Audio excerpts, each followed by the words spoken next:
ಇದು 4ನೇ ದಿನದ ಮಲ್ಲಿಗೆ ಹೂ ಬಿಟ್ಟಿರೋದು. ಸುಮಾರು ಬಿಟ್ಟಿದ್ದಾವೆ. ಕಟ್ಟಿ ದೇವರು ಮುಡಿಸ್ಬೇಕು. ಇವತ್ತು ಬುಧವಾರ ಅಮಾವಾಸ್ಯೆ. ನಿನ್ನೆ ಎಲ್ಲ ಇದೆಲ್ಲ ಗುಡಿಸಿ ಕ್ಲೀನ್ ಮಾಡಿದ್ದೀನಿ. 4ನೇ ದಿನ ಬಿಟ್ಟಿರೋ ಮಲ್ಲಿಗೆ ಹೂವು. 18ನೇ ತಾರೀಕು ಬುಧವಾರ. ಈ ದಿನ ಪೋಣಿಸ್ಬಿಟ್ಟು ದೇವರಿಗೆ ಮುಡಿಸ್ಬೇಕು. ನನಗೆ ಮಲ್ಲಿಗೆ ಹೂವು ಇಷ್ಟ ಅಲ್ಲ, ಅದಕ್ಕೆ ದೇವರು ಮಲ್ಲಿಗೆ ಹೂವೇ ಕೊಡ್ತಾಯಿದ್ದಾನೆ. ನಿಮಗೆ ಒಳ್ಳೆದಿರು ಯೋಚನೆ ಮಾಡಿದ್ರೆ ಒಳ್ಳೆಯದೇ ಕೊಡ್ತಾನೆ. ನೀವು ಯಾವಾಗಲೂ ಬೇರೆ ಕೆಟ್ಟದೇ ಯೋಚನೆ ಮಾಡಿದ್ರೆ ನಿಮ್ಮ ಜೀವನದಲ್ಲೂ ಬರೀ ಕೆಟ್ಟದ್ದೇ ಆಗುತ್ತೆ. ಅದಕ್ಕೆ ಹೇಳೋದು ಯದ್ಭಾವ ತದ್ಭಾವ. ಒಳ್ಳೆಯದು ಯೋಚನೆ ಮಾಡಿದ್ರೆ ಒಳ್ಳೆಯದೇ ಆಗುತ್ತೆ.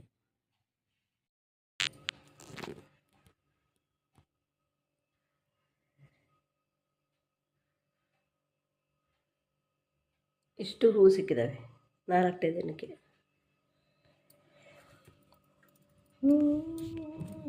ಮಲ್ಲಿಗೆ ಮಲ್ಲಿಗೆ ದುಂಡು ಮಲ್ಲಿ ನನ್ನಲ್ಲಿ.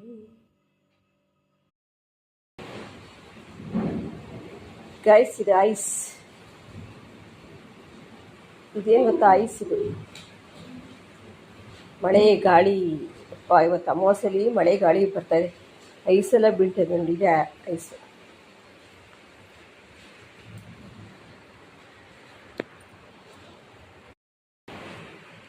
ಇವತ್ತು ಬುಧವಾರ ಅಮಾವಾಸ್ಯೆ. ಕರೆಂಟ್ ಹೋಯಿತು. ಜೋರು ಮಳೆ, ಜೋರು ಗಾಳಿ. ಮಳೆ ಗುಡು ಗುಡು ಗುಡು ಗುಡು ಬರ್ತಾಯಿದೆ, ಗುಡುಗ್ತಾ ಇದೆ ಗುಡು ಗುಡು ಅಂತ. ಓವರ್ ಶೇರಿಂಗ್ ಬಗ್ಗೆ. ಓವರ್ ಶೇರಿಂಗ್ ಅಂದರೆ ಏನು ಅಂದರೆ ಅಗತ್ಯಕ್ಕಿಂತ ಹೆಚ್ಚು ಹೇಳೋದು. ಯಾರಿಗೆ ಹೇಳೋದು? ಎಲ್ಲರಿಗೂ.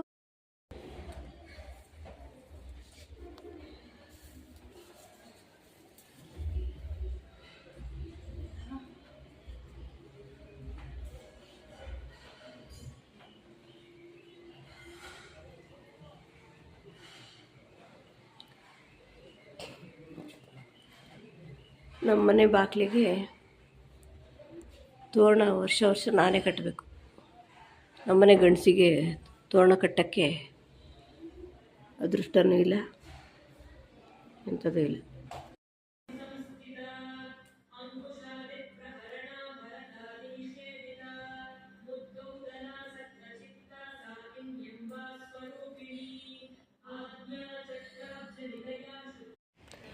ಇದು ದೇವಮೂಲೆ ಅಂತ ಹೇಳಿದ್ರೆ ಅದಕ್ಕೆ ನೀರಿಟ್ಟೆ. ನೀರಲ್ಲಿ ಹೂವು ಹಾಕಿಟ್ರೆ ಇದು ನೋಡ್ತಿದ್ರೆ ಏನೋ ಒಂಥರ, ನೀರು ನೋಡಿದಾಗ ನಮಗೆ ಎಷ್ಟು ಪೀಸ್ ಅನಿಸುತ್ತೆ, ಒಂಥರ ಸಮಾಧಾನ ಅನಿಸುತ್ತೆ. ಅದಕ್ಕೆ ಮನೆ ಮುಂದೆ ದೇವಮೂಲೆಯಲ್ಲಿ ನೀರಿಡಬೇಕು. ನಾನು ದೇವ್ರ ಮನೆಯಲ್ಲೂ ಇಟ್ಟಿದ್ದೀನಿ, ಹೊಸ್ಲು ಮುಂದೆಯೂ ಇಟ್ಟಿದ್ದೀನಿ, ಅಡುಗೆ ಮನೆಯಲ್ಲೂ ಕೂಡ ಇಟ್ಟಿದ್ದೀನಿ. ಶುಕ್ರನ ಆ್ಯಕ್ಟಿವೇಟ್ ಆಗ್ತಾನಂತೆ.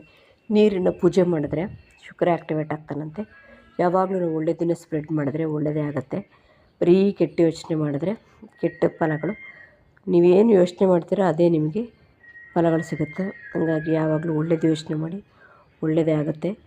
ನೀವೇನು ಯಾವುದರಿಂದ ಹೋಗ್ತೀರೋ ಅದು ನಿಮಗೆ ಸಿಗುತ್ತೆ. ದುಡ್ಡಿಂದೆ ಹೋದರೆ ದುಡ್ಡು ಸಿಗುತ್ತೆ. ಬೇರೆಯವ್ರು ನೋಡಿ ಜಲಸ್ ಪಟ್ಕೊಂಡು, ಬೇರೆಯವ್ರು ನೋಡಿ ಹೊಟ್ಟೆ ಹುರ್ಕೊಂಡ್ರೆ ನಿಮಗೂ ಒಳ್ಳೆಯದಾಗಲ್ಲ. ಬೇರೆಯವ್ರನ್ನ ಖುಷಿ ನೋಡಿ ಖುಷಿ ಪಟ್ಟಾಗ ನಿಮಗೆ ಖುಷಿ ಬರುತ್ತೆ. ಬರೀ ನಿಮ್ಮ ಗುಣಗಳೇ ನಿಮಗೆ ವೈರಿ. ಯಾವಾಗಲೂ ನಾವು ಒಳ್ಳೆಯದನ್ನು ಸ್ಪ್ರೆಡ್ ಮಾಡಿದ್ರೆ ನಮ್ಗೆ ಒಳ್ಳೆಯದಾಗುತ್ತೆ. ಕೆಟ್ಟದ್ದು ಸ್ಪ್ರೆಡ್ ಮಾಡಿದ್ರೆ ಕೆಟ್ಟದ್ದೇ ಆಗೋದು ನಿಮಗೆ.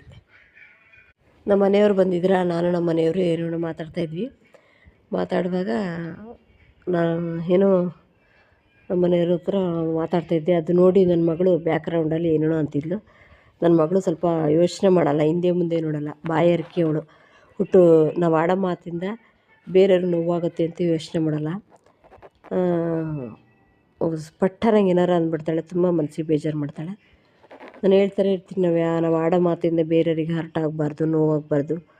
ಯಾರು ಬೇರೆಯವ್ರಿಗೆ ಯಾವಾಗಲೂ ಹಂಗೆ ಹಿಂಗೆ ಅಂತಿರ್ತಾರೆ, ಮನಸ್ಸು ನೋಯಿಸ್ತಾರೆ, ಅವ್ರಿಗೆ ನೋವೇ ಸಿಗೋದು. ಮತ್ತು ಅವರು ಒಂಟಿಯಾಗೇ ಇರ್ತಾರೆ ನಾನು ಗಮನಿಸಿರೋ ಪ್ರಕಾರ.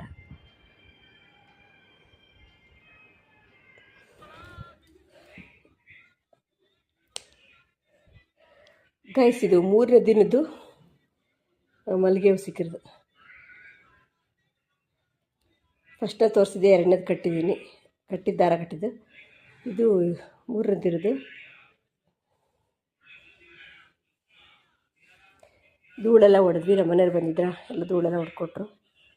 ಹಂಗಾಗಿ ಸ್ವಲ್ಪ ಈಸಿ ಆಯಿತು. ಬ್ಯಾಗ್ ಕಾಣಿಸಲ್ಲ ಏನಂದಲ್ಲ ಅದು ನಿಂತ್ಕೊಂಡ್ರೆ ನನಗೆ ಕಾಲೇಜ್ ಪ್ರಾಬ್ಲಮ್ ಎರಡು ಎಷ್ಟು ಫ್ಲಾಟ್ ಆಗವೆ ಈಗ. ಯಾರು ಹೇಳ್ತಾರಪ್ಪ ನಿಮ್ಮ ಮೇಧಾವಿಗಳು? ಕೇಳಲ್ಲ ಹೇಳಿದ ಮಾತು ಕೇಳೋರ್ಗಾದ್ರೆ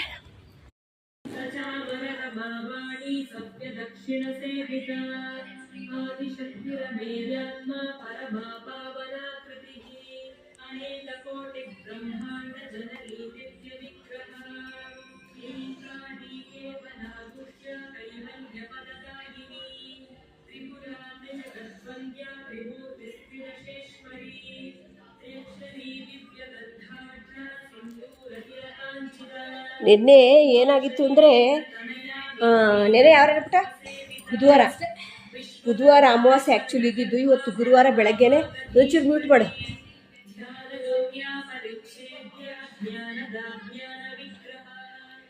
ಬುಧವಾರ ಆ್ಯಕ್ಚುಲಿ ಅಮಾವಾಸ್ಯೆ ಇದ್ದಿದ್ದು ಬೆಳಗ್ಗೆ 7:45ಗೆ. ಗುರುವಾರ ಇವತ್ತು ಅಮಾವಾಸ್ಯೆ ಮುಗಿದೋಯ್ತು. ನಿನ್ನೆನೇ ಎಲ್ಲ ನಾನು ಏನು ಗೊತ್ತಾ, ಮಳೆ ಗಾಳಿ ಆನೆಕಲ್ಲು ಎಲ್ಲ ಬಿದ್ದು ಹೆಂಗಾಗಿತ್ತು ಅಂದರೆ ಕರೆಂಟ್ ಇಲ್ಲ. ಇವತ್ತು ಬೆಳಗ್ಗೆ ಬಂದಿದ್ದೆ 1 ಗಂಟೆಗೆ ಕರೆಂಟು ಮತ್ತು ನೀರು. ಬೆಳಗ್ಗೆ ಎದ್ದ ತಕ್ಷಣ ನಮಗೆ ಪೂಜೆನೂ ಮಾಡೋಕ್ಕಾಗಿಲ್ಲ. ಈ ಸರಿ ಯುಗಾದಿ ಹಬ್ಬ ಹೇಳ್ಬೇಕು ಅಂದರೆ ನಾವು ಮಾಡೋಕ್ಕೆ ಆಗಿಲ್ಲ. ಅದಕ್ಕೆ ಈಗ ಸಂಜೆ ಮಾಡ್ತಾಯಿರೋದು. ನೆನ್ನೆನೇ ಬಾಗಿಲಿಗೆ ಕಾಯಿ ಹೊಡೆದು ಆ ಕತ್ತಲಲ್ಲೇ ಎಷ್ಟೊಂದು ಕಷ್ಟಪಟ್ಟು ಬಾಗಿಲಿಗೆ ಕಾಯಿ ಹೊಡೆದು ಪೂಜೆ ಮಾಡಿದೆ. ಈಗ ಇದೇನಪ್ಪ ಅಂದರೆ ಸಾಂಬ್ರಾಣಿ ಹಾಕಿದ್ದೀನಿ. ಮನೆಯ ಮಧ್ಯದಲ್ಲಿ ಇಡಬೇಕಂತೆ. ಅದೇನೋ ಹೇಳ್ತಾರೆ, ಮುದ್ದಕ್ಕೇನೋ ಅಂತಾರಪ್ಪ. ಮನೆಯ ಮಧ್ಯಭಾಗದಲ್ಲಿ ಸಾಂಬ್ರಾಣಿ ಹಾಕಬೇಕಂತೆ. ನಕಾರಾತ್ಮಕ ಯೋಚನೆಗಳು ಹೋಗ್ತವೆ ಮತ್ತು ದುಷ್ಟಶಕ್ತಿಗಳು ಇದ್ದರೆ ಹೋಗ್ತವೆ. ಅದಕ್ಕೇನೋ ಒಂಥರ ಪೀಸ್ ಅನಿಸುತ್ತೆ, ಅದಕ್ಕೆ ಹಾಕಿದ್ದೀನಿ. ಇದು ಯುಗಾದಿ ಹಬ್ಬದ್ದು ಗೈಸ್. ಇದೇನು ಗೊತ್ತಾ, ರಾಗಿ ಹಿಟ್ಟು ಖಾಲಿಯಾಗಿತ್ತು. ಈ ಸರಿ ಜಾಸ್ತಿ ಮಾಡಿಸಿದ್ದೀನಿ. ಇದಕ್ಕೇನೇನು ಹಾಕಿದ್ದೀನಿ ಅಂದರೆ 10 ಇಂಗ್ರೀಡಿಯೆಂಟ್ಸ್ ಹಾಕಿದ್ದೀನಿ. ರಾಗಿ, ಕುಚಲಕ್ಕಿ, ಬಾರ್ಲಿ, ಮೆಂತ್ಯೆ, ಜೀರಿಗೆ, ಮೆಣಸು, ನವಣೆ, ಕುಚಲಕ್ಕಿ, ಇನ್ನೇನು ಹಾಕಿದ್ದೀನಿ, ಉದ್ದಿನಕಾಳು ಎಲ್ಲ ಒಂದು 10 ಐಟಮ್ ಹಾಕಿ ಮಾಡಿದ್ದೀನಿ. ಬೆಳಗ್ಗೆ ಎದ್ದು ಇದ್ರದ್ದು ಮಾಲ್ಟ್ ಆದರೂ ಕುಡಿಬೋದು, ಮುದ್ದೆನಾದರೂ ಮಾಡ್ಕೋಬೋದು. ಯಾವಾಗಲೂ ನಾನು ಮಾಡಿದಾಗೆಲ್ಲ ನಿಮ್ಗೆ ತೋರಿಸ್ತೀನಲ್ವ. ಮತ್ತು ಗೋಧಿ ಸುಮಾರು 10 ಐಟಮ್ ಎಲ್ಲವೂ ಕ್ಲೀನ್ ಮಾಡಿ ಬಿಸಿಲಿಗೆ ಹಾಕಿ ಮತ್ತೆ ತಂದು ಕೆಳಗಡೆ ಅದನ್ನೆಲ್ಲ ಕ್ಲೀನ್ ಮಾಡಿ 10 ಐಟಮ್ನು ಎಲ್ಲ ಉದ್ದಿನಕಾಳು, ಮೆಂತ್ಯೆ, ಜೀರಿಗೆ ಇವನ್ನೆಲ್ಲ ಹುರಿದಿದ್ದೀನಿ. ಮೆಣಸು, ಬಾರ್ಲಿ ಇವೆಲ್ಲ ಹುರಿದಾಕ್ತೆ. ಅದೇ ಎಷ್ಟೊತ್ತು ಕೆಲಸ ಇಡುತ್ತೆ ಗೊತ್ತಾ. ಇವೆಲ್ಲ ಕೆಲಸ ಮಾಡಿರೋರಿಗಷ್ಟೇ ಕೆಲಸದ ಬಗ್ಗೆ ಗೊತ್ತು, ಮಾಡದೇ ಇರೋರಿಗೆ ಗೊತ್ತಾಗಲ್ಲ. ಇದು ಮಾಲ್ಟಾದರೂ ಚೆನ್ನಾಗಿರುತ್ತೆ, ಮುದ್ದೆನಾದರೂ ಚೆನ್ನಾಗಿರುತ್ತೆ. ಇದು ಯಾವತ್ತು ಮಾಡಿಸಿದ್ದು ಅಂದರೆ ಮಂಗಳವಾರ ಮಾಡಿದ್ದು. ನಿನ್ನೆಯಿಂದ ಮಳೆ ಗಾಳಿ ಶುರುವಾಗಿತ್ತು. ಯುಗಾದಿಲಿ ರತ್ನ ಪಕ್ಷಿ ನೋಡಿದ್ರೆ ಒಳ್ಳೆಯದಂತೆ. ನನ್ನ ವಿಡಿಯೋ ಮೂಲಕ ನೋಡಿ ಈ ಥರ ಒಳ್ಳೆಯದನ್ನು ಸ್ಪ್ರೆಡ್ ಮಾಡಬೇಕು. ನಾವು ಎಷ್ಟು ಆಡೋ ಮಾತುಗಳಿಂದಲೇ ಸಂಬಂಧಗಳನ್ನ ಕಳ್ಕೊಳ್ಳೋದು. ಅದಕ್ಕೆ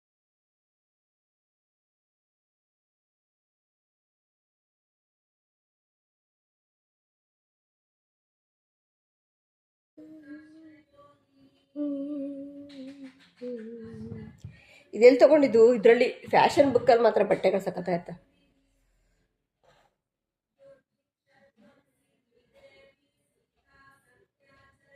ಅಲ್ಲಿ ತೊಗೊಂಡ ಒಂದೊಂದು ಹಾಳಾಗಿಲ್ಲ. ಸುಮಾರು ಬಟ್ಟೆ ತೊಗೊಂಡಿದ್ದೀನಿ, ಒಂದು ಹಾಳಾಗಿಲ್ಲ. ಹ್ಯಾಪಿ ಯುಗಾದಿ. ನಮ್ಮ ಮನೆಯವ್ರು ಬಂದ್ಬಿಟ್ಟು ಹಬ್ಬ ಮಾಡಿದರೆ ಹಂಗೆ ಹೋಗ್ಬಿಟ್ರು. ನಮ್ಮ ಮನೆಯವರಿಗೆ ನಿಜವಾಗ್ಲೂ ಹೇಳ್ಬಾರ್ದು. ಒಬ್ಬರ ಬಗ್ಗೆ ಹೇಳಿದ್ರೆ ಒಬ್ಬರನ್ನ ಬ್ಲೇಮ್ ಮಾಡೋದು ಸರಿ ಇಲ್ಲ. ಆದರೂ ನನಗೆ ಎಷ್ಟು ಬೇಜಾರಾಗುತ್ತೆ ಅಂದರೆ, ನಮ್ಮ ಜೊತೆ ಇದ್ದು ಹಬ್ಬ ಮಾಡಿ ಹೋಗ್ಲಿ ನನ್ನ ಆಸೆ. ಒಂದು ಹಬ್ಬಕ್ಕೂ ಬರಲ್ಲ. ಅವ್ರಿಗೆ ಯಾವಾಗ ಇಷ್ಟ ಬರುತ್ತೋ ಅವಾಗ ಬರೋದು. ಹಬ್ಬದಲ್ಲಿದ್ದು ಬೇವು ಬೆಲ್ಲ ತಿಂದು ಹೋಳಿಗೆ ಊಟ ಮಾಡಿಕೊಂಡು ನಮ್ಮ ಜೊತೆ ಟೈಮ್ ಸ್ಪೆಂಡ್ ಮಾಡ್ಬೋದು. ಆದರೆ ಅವರಿಗೆ ಅವತ್ತೆಲ್ಲ ಮೈಂಡಲ್ಲೇ ಇಲ್ಲ. ಚೂರು ಹೆಂಡತಿ ಮಕ್ಕಳು ಅನ್ನೋ ಜವಾಬ್ದಾರಿನೇ ಇಲ್ಲ. ಇಂಥವ್ರನ್ನ ಕಟ್ಕೊಂಡು ಹೆಂಗೆ ಈಗದು ನಾವು 5 ಪೈಸೆ ಜವಾಬ್ದಾರಿ ಇಲ್ಲ.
ಕಂಡು ಬರುತ್ತೆ.